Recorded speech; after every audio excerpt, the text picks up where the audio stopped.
Hi and welcome back to the second part of my product review of the new Graphite 1725 laptop from 3XS Scan UK.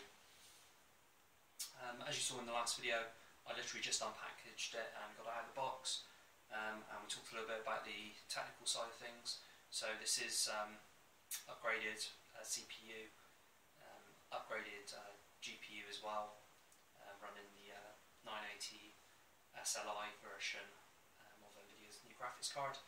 I haven't switched it on. I've literally pulled out the packaging, took all the cellophane, well protected screen, keyboards back. Even the camera had an extra little sticky bit on it. I've plugged it in. My only comment on that is that if you have a look at the power adapter, it's got 4 pins on the inside and a female plug that connects on. If you weren't paying attention, it might be quite easy to try and force that and break the pins. On standard laptops you normally get just the male to female single connector and it fits any direction. Obviously with this it's a lot more powerful, so it needs a lot more beefy power pack to go with it, hence the configuration, but just something to be aware of, that it doesn't lock into place. It does just push in like a standard power connector, but if you've got the power cable around the wrong way in a bit of a hurry, you might have a bad day. So I'm going to press the go button and see what happens. It's a good sign that it's turned itself on. Pause for a second. Here we go.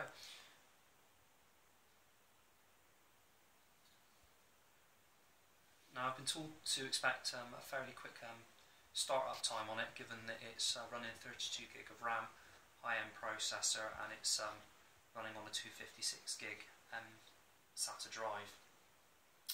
It's actually recommended to go for the 256 gig drive rather than going for a 128, just purely because I'm going to be using this thing for gaming also, and it was recommended that I might want to install some of the games onto the SATA to get the enhanced performance from the speed.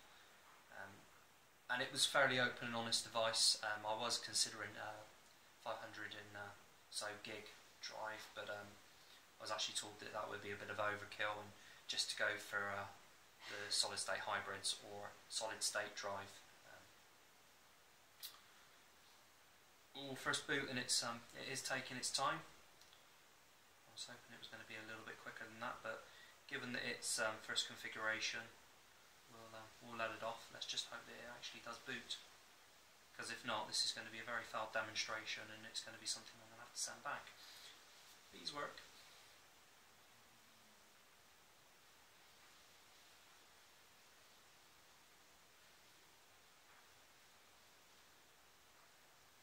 Okay guys, rather than letting you sit there and stare at a blank screen that's doing nothing, I'm going to pause the video and then we'll come back to it as soon as it's done something useful.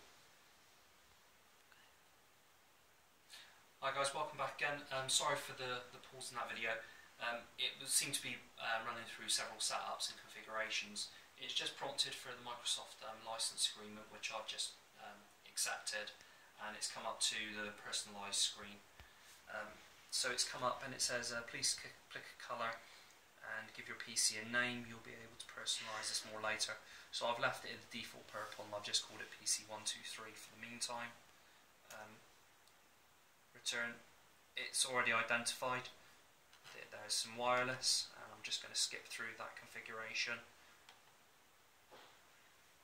Enter a username.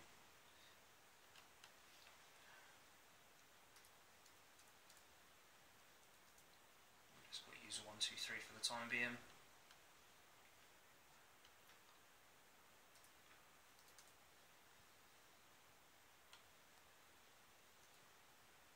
I have to say this is all quite a familiar Windows setup and quite intuitive. Okay, it needs a hint as well, which is probably something you can remove later. I would suggest that if you want to make this ultra secure, you probably wouldn't want to put a hint in, but for those home users, then it's always nice to have something there to jog your memory. Cannot contain my password. I'll just put a P.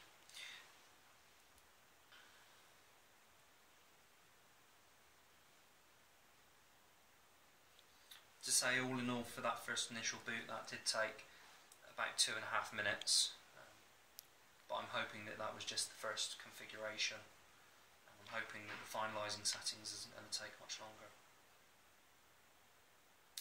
There's been quite a lot of comments about Windows 8 and Windows 8.1 and the usability of it.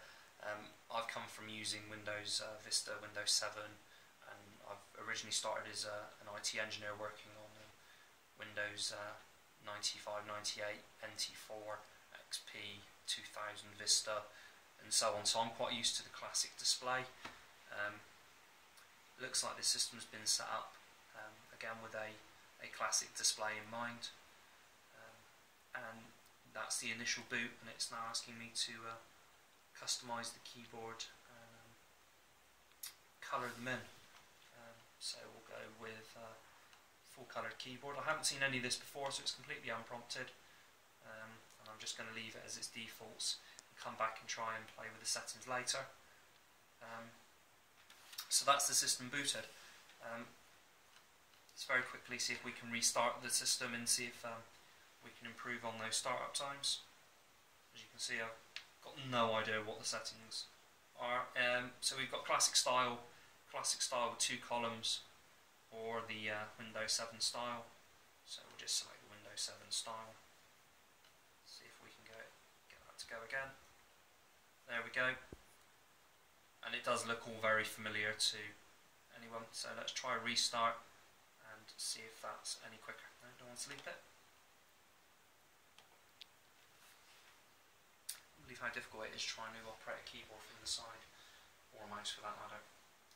Okay, so let's see how long that takes to restart.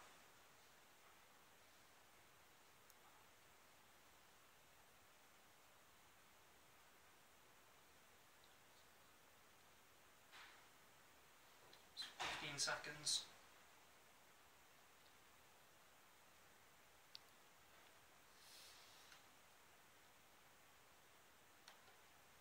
And there you have it. That's about 20 seconds for a restart of the system. So I'm going to finish it there. I'm going to go and have a look at the Coolmaster stand that now comes with it. I'm imagining this thing's going to put out a lot of heat given the processors that are on it and the graphics. Once it starts gaming, I'm imagining the heat to crank up fairly quickly. So I would recommend that anyone gets a cooling stand for it. Once again, this is the Graphite 1725 laptop from Scan UK, and thank you all for watching, and once again thanks to Scan for the quality product and quality customer service.